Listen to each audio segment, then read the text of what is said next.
guys.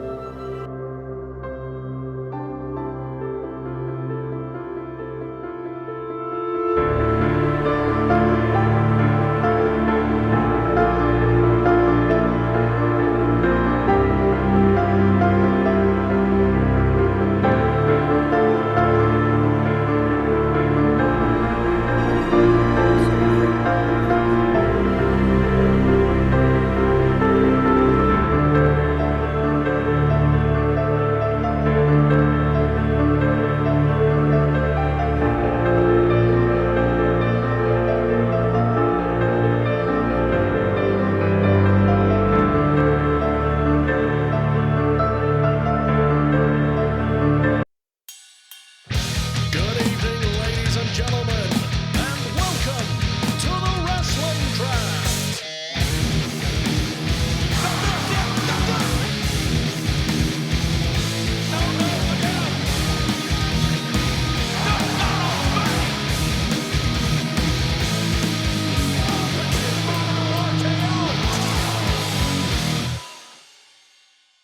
Welcome back, everybody, to another episode of the Wrestling Draft here on the Wrestling Draft YouTube channel, and wherever the opposite of the very lowest of definition here. We can see our faces on YouTube, and you can hear us on the audio realm wherever you get your podcasts: Spotify, iTunes, Google Podcasts.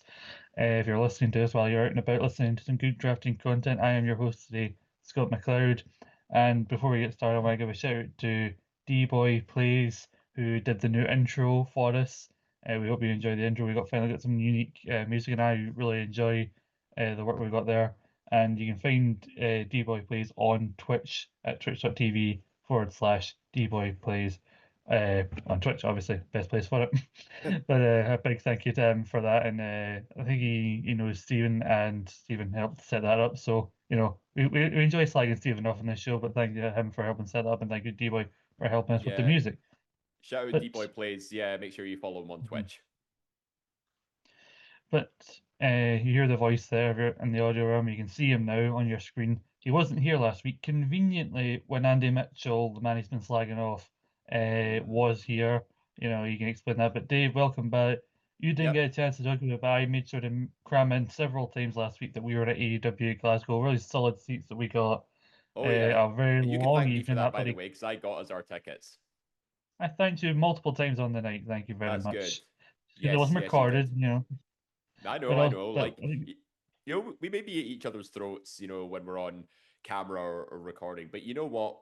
We're well sound to each other when we're not on a screen, and we're just like best of pals when we're at a wrestling show. How dare you spread those nasty rumors about us being friends? But I will say this though. like it. Well, reason I wasn't here last week, I was a little bit ill. Not in the way you'd normally expect, so make of that what you will. But I will say, AEW Glasgow, great experience. Although I think Collision probably should have went on before Dynamite, because I think all the good stuff, was on Dynamite, and that sort of exhausted the audience out. And then by the point we got to the last few Collision matches, I think everybody was exhausted and trying to get the last train home. So yeah, that was my only complaint. But plenty of action, plenty of surprises, and we even got a cheeky Ring of Honor taping as well. Yeah, that was random as well. We got a couple of matches there, and I said to you, like we talked about, well, they could tape Collision before Dynamite. We said, no, they'll probably just do it naturally at Dynamite then Collision. And in hindsight, yeah, they should have done it the other way around, because God, did that Collision taping drag itself out. I mean, Jesus Christ. I mean, you already sold bloody Forbidden Door, but all that really served to do was set up a bunch of 0-hour matches, which you don't really need much build up to announce those. Like, 'cause no one Tony Khan just announces them on the bloody day. But hell of a night, and they are coming back to Manchester and Cardiff later this year, as they announced on that show. So, best lucky trying to get tickets for that, anybody out there. But like I said, we're back here for the draft. I'll throw in a cheeky plug, since I did mention Andy Mitchell, a little side thing we do here that we used to do as part of ESSR, is we did our prediction sweeps, where we would have our ESSR championship. We used to have a physical belt now, which is a metaphorical title, but we, as our winner of the sweepstakes, are run by myself.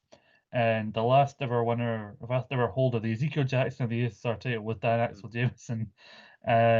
And so we did a sweep across Heatwave and Forbidden Door, which was won by the one and only Andy Mitchell, overcoming the odds, much like Sami Zayn. So now, as decreed by me, Andy Mitchell will face Dan Mm. Jameson this Sunday at Clash in Paris in a special sweep to declare the first ever, undisputed wrestling predictions champion, or the UWPC, if you want to get serious about UWPC it. sounds perfect. And we may have that title appear here because I think we used to have that the draft winner would get a shot at the SR title. I think we'll keep that going here and make the show a little bit special. That's the last thing. And if you win the list league, you come up to the main contributors league. You will also have the option to get involved in the sweeps that we do for that, and then you could win the last sweep, not stay in the league after that season, and run away with the title like CM Punk in 2011, if that's it. That's just a little aside there. No, that's just a little aside there. We have the top three scorers of the week, and to no one's surprise, the top 10 scorers this week, Dave, there is a significant AEW flavour to our top scorers with a little bit of NXT sprinkled in over the top. Mm-hmm. The third place at 14 points is Kazuchika Okada, who not only successfully defended his unified championship at Forbidden Door, but also was on the winning side of an 8-man tag this Wednesday on Dynamite. And we also have a tie for the top score with 16 points each. Hobbs and Shibata, who alongside Samoa defended the Trios title successfully on 0 Hour and again in the main event of Dynamite this week. Plus, we also have Obafemi retaining at NXT Wave in a heartbreaking win over Siobhan Evans, who everyone was rooting for. But let's start with the NXT side, I think, because most of the table is by AEW, but NXT sneaking there, and it's no surprise if anybody's going to stand out for the back of NXT from this past weekend, it's going to be Obafemi. Yeah, like Obafemi's been on an absolute tear these last few seasons, and the win over Javon Evans, I think, was a much needed boost for Steven's team. He's rocking some big names, LA Knight, CM Punk, Rhea Ripley, and having Obafemi in there, it just sort of really reinforces how strong his team is on paper. And I can see Obafemi being a big time player for Steven's team, particularly if they're going to keep him in NXT as a dominant champion. If that's going to be the case for what is a relatively short season compared to last, I think Steven could be looking potentially early predictions possibly a back-to-back seasons win here. Possibly, I mean, like I said, Obafemi is tied with Rhea Ripley for 18 points, the top scorer in his team. And weirdly, it's been kind of a relatively slower season for Rhea, meaning they should get a win this past Monday on Raw. But Oba and her are on even playing field, and we do have two more NXT PLEs crammed into the season. We'll have No Mercy later on in September, and we will have at the end of October Halloween Havoc, and they have immediately set up Ricky Saints as the next challenger. And the way they were sitting on that segment between Javon and Ricky, I would be slightly nervous, I think, if I was him, because last season they were setting up several predictable, like successful wins for Oba, which is great drafting wise. But now we're getting into that latter stages, and I think if I was Steven, I'd be a little bit kind of nervous about that. But talking about champions, we talk about Okada and his unified championship. He is on Alan Lucas's team, if I am not mistaken. Yes, top scorer of his team, just half a point ahead of Brody King, who has had a pretty decent run as well, winning the AEW tag titles at Forbidden Door with Bandido. Yeah, so Okada, I don't think it's a surprise there. The win over Swerve, I think, could have gone either way, but keeping Okada strong with that new unified belt. But I think, Why Alan, don't we just call it the Intercontinental title? That's what I don't understand. Because then people will make comparisons, AEW, WWE, all that crap. But anyway. Unified title sounds like it's technically it should be a world title. It's technically right because they unified two belts to make this new belt. Yes, the international and the continental title, hence the Intercontinental title. Anyway, names are names. But talking about Alan, I don't think we were the nicest. I think we did say something about maybe finishing lower in half when we did the selection show. But I think we said also in the past when we were doing SDL that sometimes you can make just one good week for a team, and Alan is slightly higher in the table this week than has been previously. And I look at his team also coming out of AW Glasgow, we saw that fantastic 30-minute draw with Brodito versus FTR. Yeah. And then I don't think anyone suspected Brodito would actually win at Forbidden Door. So that upset win, even though Brody was on the losing end of that same 8-man tag that Okada was in, he's on 14.5 points thanks to the draw with Okada at 15. Sol Ruka appeared at Heatwave and was in the winning side of a 6-woman tag this past week on NXT. And Roman Reigns appeared on Raw. I think he's set for a match at Clash in Paris, even though we did say he probably wasn't going to be around that much, but maybe we don't really fully know his shooting schedule. He could disappear again after this. But as much as we said on paper, maybe not the most complimentary things about Alan's team, especially with Roman, like maybe he won't be around. Roman in the latter half, I think, also having the captaincy applied. It's been a hell of a week for Alan. I think with a Roman win at Clash, which is, I don't want to say it's a guarantee, but Bronson is definitely the third most important team member of the division, of the ones that actually wrestle. Yeah, That's and just based on his booking, and it is Roman bloody Reigns after all. So I yeah, think, and in this draft, he's been picked as part of Braun Squared. So Braun Breaker and Bronson Reed have been picked as a tag team. So even if so it doesn't matter as the whoever's picked Braun Squared can only get them as appearance points in that capacity. So if one of them competes, no match points. yep, no part. But I just thought it was important to give Ali flowers when someone's had a good week. We should point it out. But we mentioned Hobbs and Shabbat. We've been talking about it off air. What a steal they turned out to be for a final round pick, Hobbs and Shabbat, on 22 points overall, just 1 point behind Tom Brock's number one scorer, which is timeless Tony Storm at 23 points, who also had successful defence at Forbidden Door. Along also Kyle Fletcher is on his team as well, another successful defence. So three big title defences at Forbidden Door, plus one on Dynamite. Tom, again, as good a week as Alan had, Tom's having an even better weekend. He's number one of our And leaderboard. You may not like that other Brock, but he's dominating like Brock Lesnar would. well, that's the difference here. Tom Brock has put his captaincy to good use. Getting it on Tony Storm, who in her own right scored 10 points this week, but with the captaincy applied, obviously points are doubled. So a title defense on pay-per-view for a captain is going to shoot you right up the table, and he's done that twice now. With Tony Storm captaincy applied and Hobson Shibata defending the six-person tag titles. That, yeah, you're right. It was Tom's last pick for his team, and he needed a tag team, and he's absolutely blown out the water with this pick. And I think he's deserved his position at the top. And now that Forbidden Door is come and gone, so it just makes me wonder. What's next for All Out? Are they gonna get more defenses in there? Is Tony Storm going to get another defense? Because Tom, I think, is setting himself up pretty nicely, having anticipated the AW schedule for the next few months. Yeah, and obviously, again, like you said, another person off filming was Samoa Joe. We didn't know how long he'd be gone for, so that's why there was some skepticism. But I think I'm gonna give a few weeks to see how they all blow. But at the minute, in terms of the tag team side, because they're picked as a tag team pick, but they are technically part of a trio. But in terms of a tag team pick, easily Hobbs and Shabbat are wiping the floor with everybody else's tag Easily. teams at the minute. Because Yeah. like Hobbs, Wyatt Six as good as a week as bloody Alan's having Wyatt Six or his team. They're not doing very well. Charlotte and Bliss, as much as you were happy with it, at the minute they are still way below in single digits. DIY, who I believe are Slow Steven's burner. team, or on Steven's team, they are on nil point at the minute. I've got Fraxium, they're not really doing anything at the minute. Being your tag teams, David Campbell is probably not happy at the minute with his FTR strategy, as they both lost. They lost in the triple threat, which means that's two singles picks take pay-per-view loss points. So they're both That's on the two and a gamble you half take. points at the minute. That's the gamble you take. Also, Mm. we talked about captaincies and how that can help you at the table. I switched my captaincy last week to Jey Uso, who I know is going to lose Okay. probably at Clash at the Castle, but at Clash in Paris. But I'm looking beyond that to see hopefully how he bounces back from that, moving towards steroids, or hopefully he'll be in a War Games team maybe. And I didn't know who else to really put it on. So at the next week or two, I'm not thinking about. I'm thinking about a month from now in this season. That's all to set up the fact that I'm in last place at the minute, which is not a great place to be. Yeah, all because Naomi decided to go and have a kid. Selfish.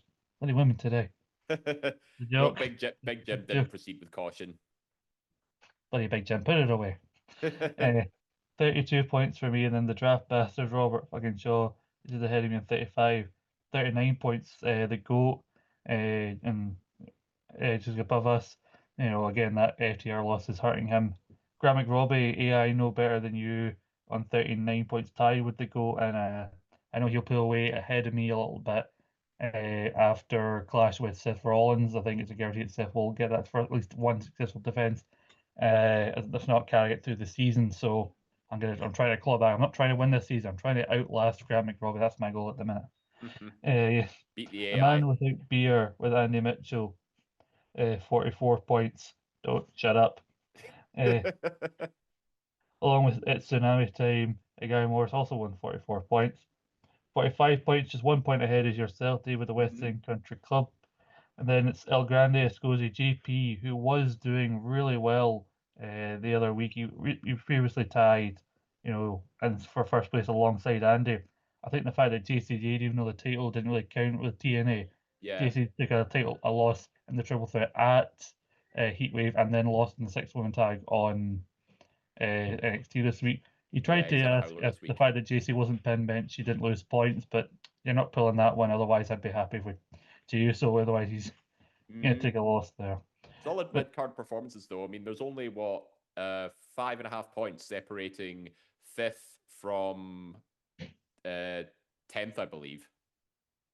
yeah, because up from Annie Mitchell and Gilmore, so I said we're tied. Then you go up to fifth from the bot for fifth place. That's like 5.5 points, something like that. Yeah.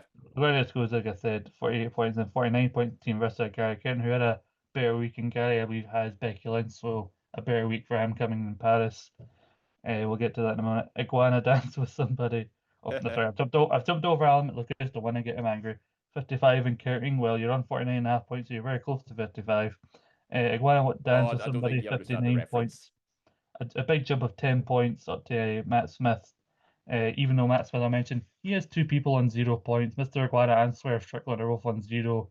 And it may look like Swerve's going to get written off TV after the angle at the end of his Forbidden Door Yeah, match. he's been So, reported to have a torn meniscus, I believe. So he so could be out for a while. the vibes are not helping me, but he's holding on to a place near the top. Waiting With for 60, Scylla to make an appearance shortly regarding Swerve's condition.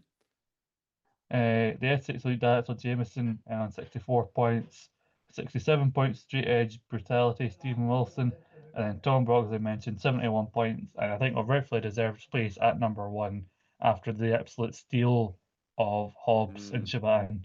Yep. Never has there been a much stronger Hobbs related duo since Hobbs and Shaw.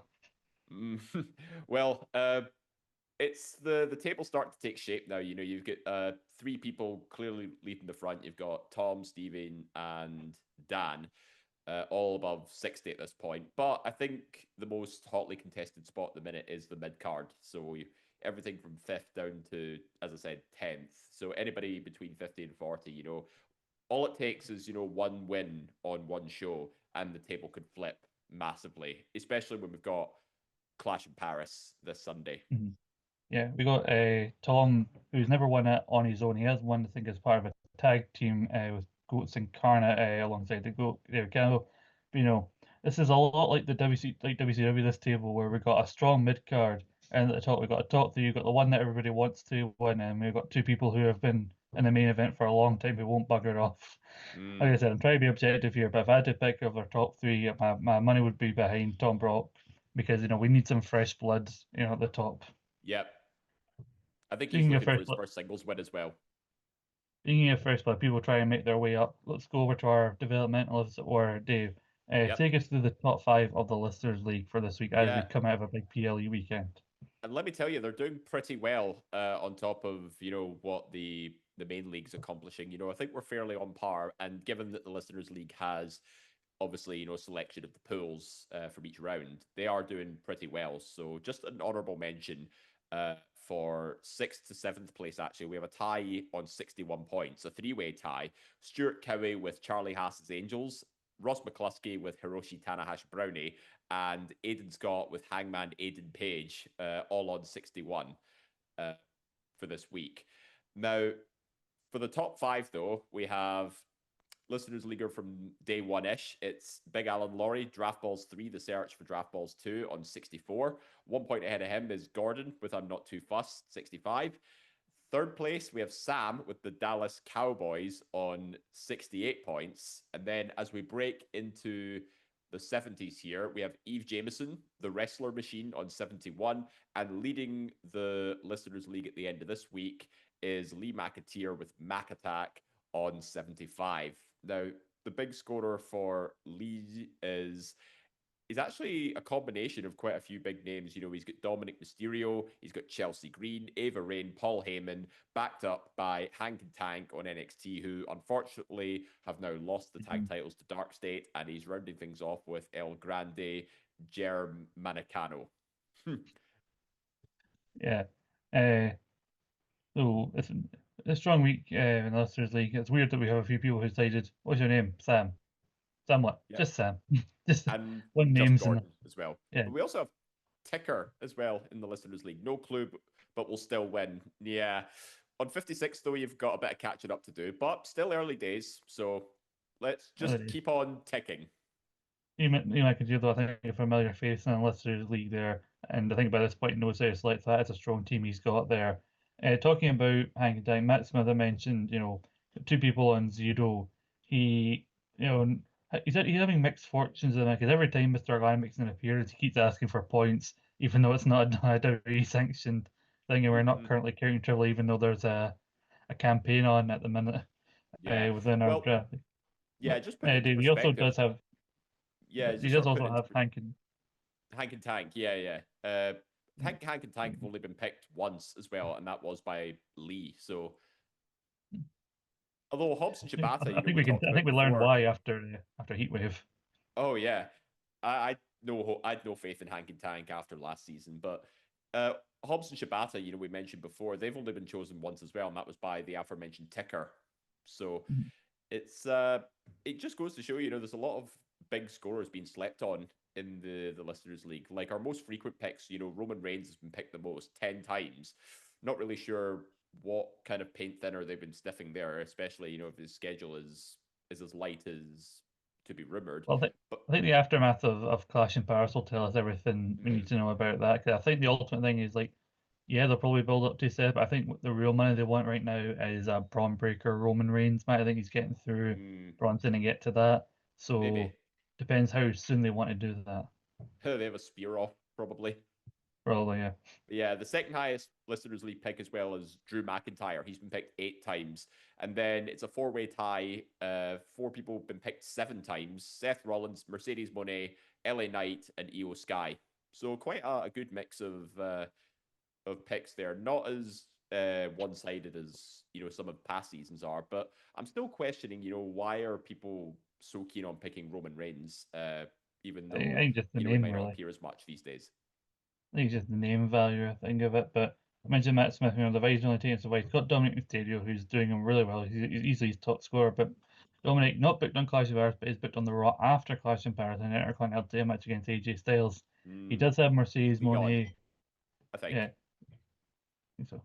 I hope we get the Ilya phenomenal chant, because I think last time they were in Leon, which was Backlash 24, they I think an AJ Styles Intercontinental title win will probably create an earthquake in Leon with how much jumping there's going on. It's weird that it's not on actual Clash itself, but he had Mercedes Moné, does Matt Smith on his team, the TPS title defense, so that made up for Hank and Tank's loss. But then now he's got 2 people on 0, but he did have someone else who got a win at Heatwave, which takes us into our main topic. You've seen it in the thumbnail. Chelsea Green, who is a round 5 pick, and at the minute we've been talking, in the groups that the round 5s so far have been where some of the biggest deals are coming, like Brody King on Allen. Look at his team was a round 5 pick. Chelsea Green, a round 5 pick as well. Jim Uso Ricochet as well. I did not expect him to score that highly, so early on. 14 points for Big Trev. Only half a point behind Brody King, who has won a championship in this season already. Yeah, Chelsea is the top one overall, 18 points. He's not even challenging for a championship at the minute, but just thinking on appearance, because he was in Alba Fire's corner and a loss this past week on NXT, but just by being there, then it said 14.5 points. Brody King, that half point making all the difference. Then Trevor Ricochet there. Big Trev.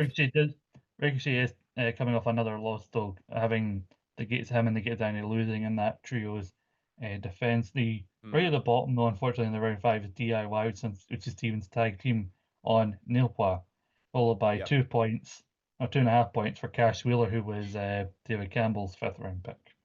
Yep. And yeah, I think Chelsea Green has proven to be a steal, given that they've now gone with this sort of, new Team Canada angle on NXT, and it's doing wonders for Ethan Page as well, who I was having second thoughts about, choosing him round two, but I think it's proven to be a worthwhile pick, with Chelsea being the heat magnet that she is, but in a good way, not like go away heat, obnoxious heel, but people love her for it. Yeah, it's also got Chelsea, Brody, Ricochet just below them, Darby, who was on the winning side in the cage match at Forbidden Door, and he was also winning a match against Claudio this week on Dynamite. And then also some of the other fifth round picks, you got Adam Pearce, Julia Hart, Christian Cage, Street Profits, Jimmy Uso, Jake Cargill. We also have MJF, who's on my team. MJF at the minute, he does still have the contract. That's an important thing to point out. He still has the contract. I'll say a loss on pay-per-view in a world title match isn't great for me at this stage. But if he cashes that in perfectly at some point this season, then, maybe it'll determine how good of a fifth round pick he is. But at the minute he's in the lower half. But one of the questions we were talking about is, are these some of the best fifth round picks we've ever had? And you look at the top four, Darby, Ricochet, Brody, Chelsea, Christian to an extent getting a win on pay-per-view, and MJF, depending on where the world title situation ends up. I'm inclined to agree these are where some of the best picks are at the minute, because some of the surprising scores are, because that's what these last two rounds are about. You take a chance, but like if they don't work out, it was only round 5, 6. I forgot these other point scores earlier on, or these are the people who just fallen so below the radar that you've snatched them up so late on. Like when you look at the score distribution as well for the rounds from this season, usually you'd expect rounds 1 and 2 to be performing the best. And in this case, round 2 so far is doing the best, 136 points overall, with a median non-captain score of 10 points. Now, put round 5 into perspective, and that is actually second overall, 118 points total, with the median being 8.5 for the non-captain. That is pretty stunning to think, when, you'd expect the rank ordering to be round 1 to be the top scorers, and then you just sort of work your way down. But it just goes to show, when you get to later rounds, 4, 5, and 6, you can come up with some absolute steals. And looking at that list of names there, you can see how they're being heavily featured on specific programming. Chelsea Green obviously being the main outstanding one, but again, don't sleep on AEW, because you've got Darby Allin, Ricochet, Brody King, Julia Hart, Christian, MJF. These people are getting points, even though you wouldn't expect them to, or you think you have to prioritize TV appearances and champions above all else, which makes sense. But Brody King, now a champion, Chelsea Green, association with Ethan Page, North American champion, going with this sort of new Canada stable.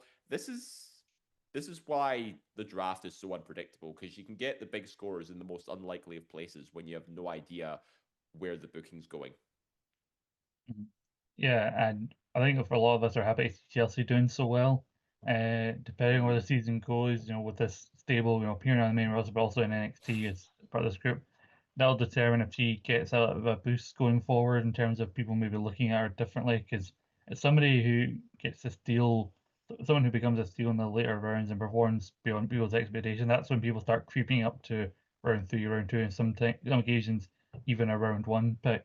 I mean, you look at it quickly, someone like Stephanie Vaquer climbed up the table in terms of like when she first signed in NXT, immediately pushed into title pictures, and now she's already less than a year into our main roster, our whole WWE run.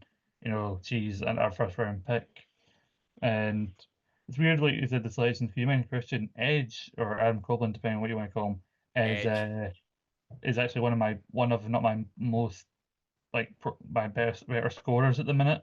And I picked him in the bloody final round, but also him and Christian getting the win at Forbidden Door helped me out on that regard. Make up some of the points that MJF lost me. But well, I'm kind of hopeful for Chelsea that she gets like the women's North American belt to help complete the whole thing with this That would be stable. excellent, yeah. Maybe she And could be the weirdly, one to throw in Sol Ruka. the white with the red weirdly already makes it somewhat in Canadian colours, so that kind of already Yeah, works out with how Ethan Page has got just it. stick But the just stick the maple leaf on it, and she's sorted. that's we're not in Canada though. We have to go over to Paris, Mm, where we have a big fire match card. Not everybody here is drafted. John Cena and Logan Paul, I think that's a match with no yep, competitors, and just we one can on come one. back to whether or not John Cena not being picked is a good thing or not. But I think he's a big cramming most of his appearances in at this point. I think the plan is for him and Brock to wrestle at WrestlePalooza, which is on September 20th, going head to Yep, head with All Out. Uh, Also, we have Gramick Robbie, who will have Seth Rollins, as part of his team, yep. who's going to be also the main juggernaut of that team, and will, I think, is it one of the more predictable cards we'll probably see this year? I mean, it's great for the people who Yes. have these people, but in terms of just watching it, like it's weird going into it knowing this is what's going to happen. It just feels weird, having a 5 match card. I mean, obviously we've still got one more SmackDown before the PLE itself, but why rent out Paris La Défense Arena, which can hold about 45,000 people for concerts and 30,000 for rugby? Why only give it 5 matches when it should have a bit more of a bit more hype to it? Like, why not just have Mhm. Stephanie McCare compete for the vacant women's world title? That's honestly, it's mental booking the way they've built up to this, and they could have determined a new challenger, straight off the bat. But uh, you know what I'm hoping though? I hope we get the women's tag titles on the card, because it looks like Charlotte and Alexa could defend against the Secret Harvest at some point. Much prefer if it was on pay-per-view, but I think there's also been talks of maybe we get Randy Orton versus Drew McIntyre to fill the void while Cody is in Australia filming the Street Fighter movie. But it's yeah, let's not take anything like Grant McRobbie is obviously, I think, going to be the one to score the most points, or potentially can score the most points with the Seth Well, yeah, Rollins thing. But it's he's not also just got the Rusev. yeah, also not just because I said, but also Rusev. I think the natural thing is like Rusev coming back in, seems being in the position he is, where I think he is mostly being used to put other people over, and so you want to keep Rusev looking strong. Yeah, I don't know if he's going to be pulling most of his like supposed I don't want to lose stuff that he was allegedly doing in AEW here in WWE, but I think it makes sense for him to win in this one. Also, you have Alan Lucas with Roman Reigns getting the win over Bronson Reed. Gary Kernan has Becky Lynch, who I think is assumed mm-hmm. also to retain the title. Nobody's picked Nikki Bella because obviously Stacey Smith isn't here, so Smith isn't in the season. No one's picking Nikki Bella. No, it's this. I don't get, why we're getting a Nikki Bella title match in 2025. Like, I can say what I want about, Total Divas, Total Bellas, whatever it's called, but you know what? I think if it's name drawing power, sure, go for it. Because that all this pay per view seems to be about. It just seems to be more like name drawing power rather than hyped matches. Got obviously John Cena, Logan Paul. Those are two big names in their own right. Then you've got Seth Rollins, CM Punk, Jey Uso, LA Knight, Roman Reigns, Becky Lynch, Nikki Bella. All big names within their own reasons. But there's so much potential for more on the card, especially when Stephanie McCare could have been crowned women's world champion at this event. Well, I think the plan was always Naomi versus Stephanie at this show, and obviously now they're pretty much scrambling to see what's going to happen with the women's world title where they go, because I don't think they were going to put it on Stephanie anyway this soon. I think they Mm, were going to build something around Naomi and like Io Sky being around and Rhea Ripley, all these challengers. Now they're trying to think. I think Naomi probably was in for a decent length reign, so now also they got a belt they weren't going to take off her this soon that they had to take off her, and now they're mm. thinking who do we put it on now? Uh, so they're just waiting on that. Should mention Tom Brock having as good a season as he is. Does have AJ Styles who may not win in Clash, but while they're still in France for Raw, potentially a big Yep. IC title. It's another championship. That's all he bloody needs at this point. Also, He's just mention hoovering them up at this point. JP, who like I said, would be disappointed with JC Jane's poor performance, does also have Paul Heyman, who will be out for both the Fatal 4 and for Bronson's match, and probably maybe a backstage segment here and there. So Mm. appearance I point wouldn't be score to help surprised if his Roman focus. Bronson opened the show. I think that sounds like a solid opener to get everybody up and on their feet. I know, the goat David Campbell's probably cursing the fact that Stephanie Vickers is now no longer on the card, given that he has her and she's only on 4 points at the minute. His highest scorer right now, the goat David Campbell, is Ava Rain with 15 points. Just So from not a great. appearances. He's got, yeah, and also Raquel and Roxanne, and similar to your Charlotte and Bliss Fit, two strong females now in a tag team, 8 points overall. So again, the tag teams this early Yeah. on not doing perfectly well, which is probably why so many people forget to do a tag team pick early on. Yeah, that's why I went for Charlotte and Bliss first. I think at some point they are going to defend the women's tag titles against the Secret Harvest. Much prefer if it was on a PLE, but captaincy title defense, I think that's the best way to get points on the board. I'm just Yeah. glad, that I've been backed up by the likes of Ricochet, Ethan Page, and also Io Sky, who's felt like an absolute steal at this point with the whole Rhea Ripley, Asuka, Kairi Sane back and forth between them. They've got a program as well. So as long as they're in a program, I'm happy. Mm-hmm.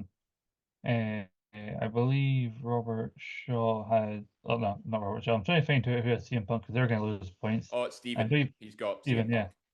Punk. That's a shame, Stephen. And is LA Knight drafted? Because I can't seem to Yeah. find him. Steven has CM Punk and LA Knight, so he could be eating Oh. some. Yeah, he could have a brutal night, if Seth Rollins retains or Jey Uso somehow wins. So, yeah, Don't give me hope. yeah, this could be a bad one for Steven. He might dock a few points, even though I think he's just lucky that the captaincy isn't put on either Punk or Knight. I think he's got the captaincy on Rhea Ripley. Yeah, smart. Weirdly though, I think in hindsight, putting it on Obafemi would have him even higher. That's what I kept saying. Like last season, you have to put the captaincy on Obafemi, and yet he's just you look he's overall, put he's on aside again. 67 points. He's on 67 points as Stephen Wilson was behind Tom Brock 71. They could be even more neck and neck than they already are if he had the captaincy on Obafemi.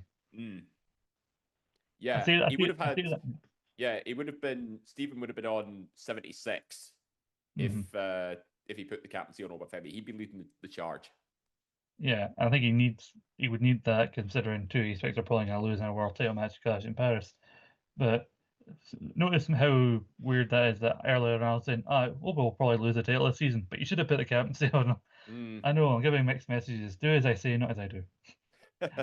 You know what? I reckon he should have started with the Obafemi captaincy, and if he ended up losing to like Javon Evans or Ricky Saints, that's when you switch to Rhea Ripley. At least then you would have done a bit of damage control with CM Punk and LA Knight in Paris.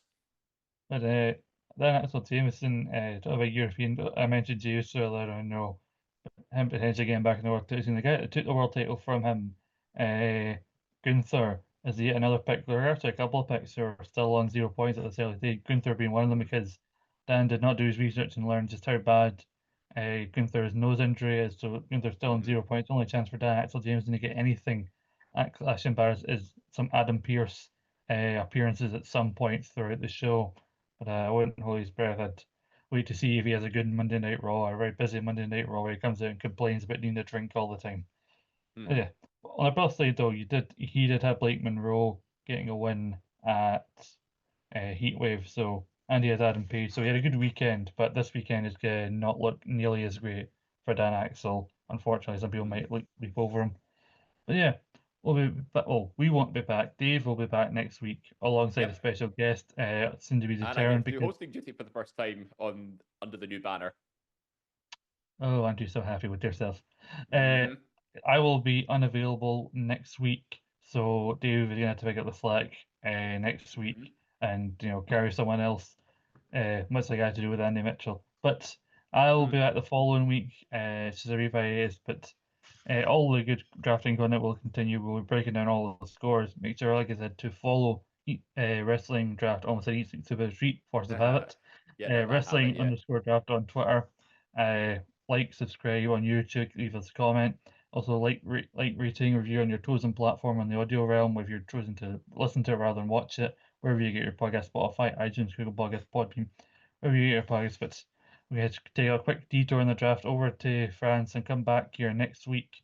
Same draft time, same draft channel. And Dave will see you next week. I'll see you in Yep. 2 weeks. Bye bye. See ya.